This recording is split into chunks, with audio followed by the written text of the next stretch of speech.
Good morning. It's really exciting to have you all here. Can everybody hear me? All right. This presentation is part of the Cahaba River Society's Education and Outreach Program, where we're working with and collaborating with local governments and developers to help transform development so it protects our water resources while our communities grow. And the aim of this outreach program is to engage all of you in conversation about how to encourage low-impact development stormwater management so that it becomes standard practice. And that's really essential for the protection of our water resources. And the reason why it's important is my charge today on the agenda. Now, typically with this presentation, which we bring right to firms and cities and counties, we go through the full scope of what you'll see in the entire day today in terms of the values of our rivers, how conventional stormwater management is really challenging those values and uses of our rivers. But mostly we focus on the solutions in this presentation. Other folks get the fun part today of talking about solutions. I'm just going to give you a little taste of that so you'll see what some local projects are. First, the values of the rivers. Why should we care? It's really amazing in the Birmingham area. We might take it for granted, but to have rivers of the quality that we do so close to home to so many people is really unusual for a growing urban area. So fantastic close to home recreation. These are places things that you can be doing within 15 minutes of downtown Birmingham.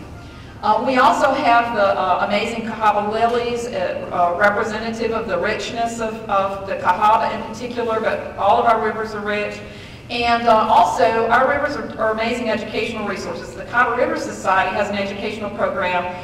We take about 1,500 students and teachers a year. Overall, we've taken 21,000 students into the river for hands-on environmental education since we began this program. And we take family and church groups, decision maker groups, folks from your communities. We would love to take you on the river with us. Well, another very important reason that our rivers are significant, many of you know the richness of Alabama's land-based wildlife, and you enjoy that as significant in your life. But a lot of people don't know that Alabama is #1 among the 50 states for the richness of the wildlife in our rivers, streams, and lakes. It's really amazing, this biological diversity, and there have been scientific studies by the World Wildlife Fund, the Nature Conservancy, respected scientific organizations that have done national scientific studies and global scientific studies, and they have identified our southeastern rivers as being globally significant for freshwater wildlife. And the Cahaba in particular is one that has been named as globally significant. We were pretty excited when the new National Geographic College Atlas of the World came out in 2007, and this is their page on biological diversity. It lists 6 places on Earth that are important for the freshwater diversity of wildlife, and one of those 6 is our southeastern rivers and streams, and the Cahaba specifically mentioned. So we have quite a treasure here of the diverse life on Earth that's in our hands. Well, the Cahaba is also very important, of course, and many of our surface water resources are the Black Warrior system as well, the Coosa system in our region, for drinking water purposes. And so thus the diverse people of central Alabama rely on our rivers for their drinking water. In fact, together the systems in our area serve about 1/4 of the state's population with drinking water. And let's think about how our surface waters provide us with drinking water. Here's one example, the Cahaba. There you can see where you can see sort of the track of the river there, tucked in the corner between Highway 280 and I-459 and the Cahaba Heights area. And a lot of people think of Lake Purdy as our drinking water supply. They think of that as kind of a confined, protected supply. But in truth, the drinking water intakes are right in the main channel of the river. And there they are at Sickert Hollow Road, where the river passes by the pump station. And what you see there is a canoeist and kind of a little lake of trash there that symbolizes all the stormwater runoff from all around the entire watershed that comes to those drinking water intakes. And what that means is the entire upper 200 square miles of the Cahaba River is your drinking water source. All the land, all the rain that falls on that land, all the land uses, all the rain that runs off and all the storm water is producing the water that flows past those intakes and is creating our drinking water. And this just shows you the challenges faced by the Birmingham Water Board and all our communities that are reliant on this drinking water source. You've got similar growth challenges for the drinking water sources in the Black Warrior.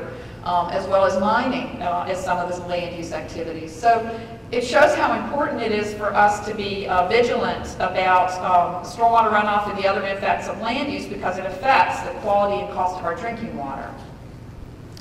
And in fact, an interesting thing about the Cahaba in particular is that unlike many regions where the big city is at the mouth of the river, our growing city is at the very top of the watershed. That means the impacts go all the way through the entire river system, affect all of these values: drinking water, biological diversity of wildlife, recreation, education.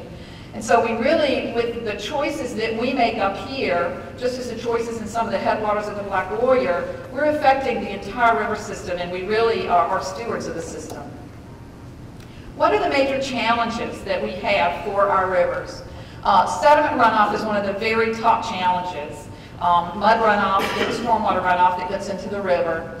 This is the Cahaba when it hasn't been raining. And you see how clear and clean that water is. There, if you can see, there are a couple of deer crossing the river up there. You can see all the way to the bottom.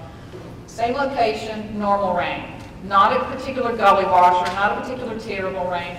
This is not only damaging to wildlife in the river. If you're fish, you can't find your food, you can't find your girl fish or boy fish or whatever you do there. You have a hard time living. Insects don't really have a place to live, so you remove the base of the food chain. It costs the Birmingham Water Board a lot to take this out of the water. It increases the cost to you of your drinking water, both for businesses and residents. Well, we're all aware of this source of sediment runoff. Poorly controlled construction sites. We've seen this. We've seen this. I know you're all working to try and make this better, and we appreciate that so much. And there's a long way to go, but that's not our topic today.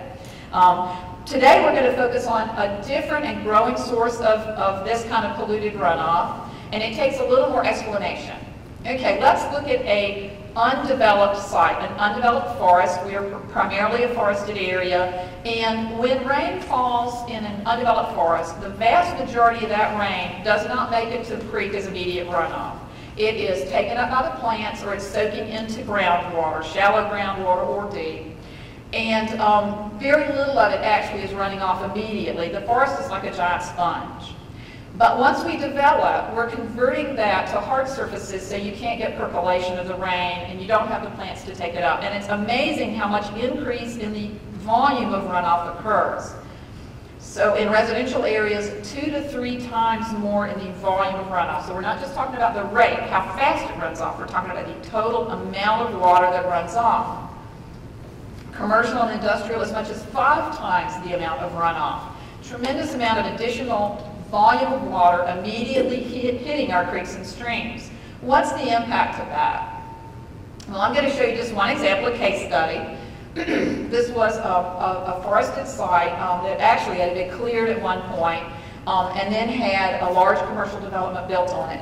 And much of the runoff of all the paving and roof funneled through this culvert, as well as upstream runoff. There's a person, just to give you an idea of the size of this culvert.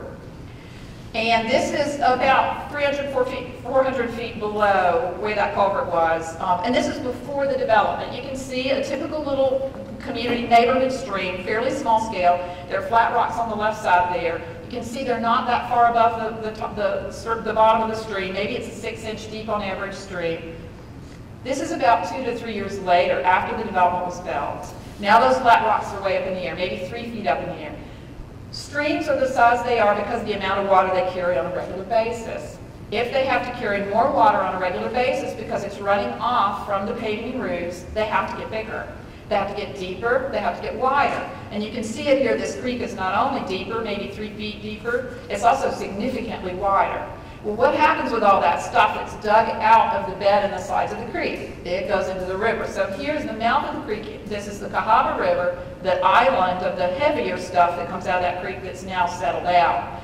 But a tremendous amount of that sediment is now in the river system. It takes a long time to move through the system. Multiply this by all the creeks and streams where all the development is occurring, and this is the impact from one single commercial development built with traditional stormwater management techniques.